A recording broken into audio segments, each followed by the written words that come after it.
नमस्कार. सध्या मी 2 बुक्स वाचत आहे. एक अमिशची सीता आणि वि. स. खांडेकरांचं ययाती. आणि कधी-कधी असं वाटतं, मी फक्त त्या कथा वाचत नाहीये, तर मी त्या जगत आहे. कधी मी सीता असते, शांत, संयमी, पण आतून खूप मजबूत.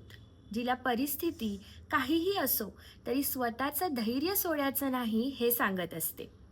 पण कधी-कधी माझ्यात देवयानीही येते, जिला प्रेमात अधिकार हवा असतो, जिला स्वतःच्या भावनांना न्याय मिळायला हवा असतो.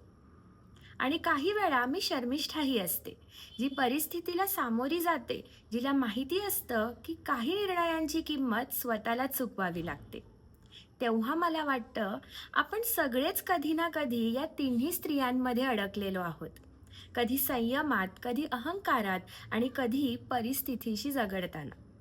कधी मी सीता असते, कधी देवयानी, तर कधी शर्मिष्ठा.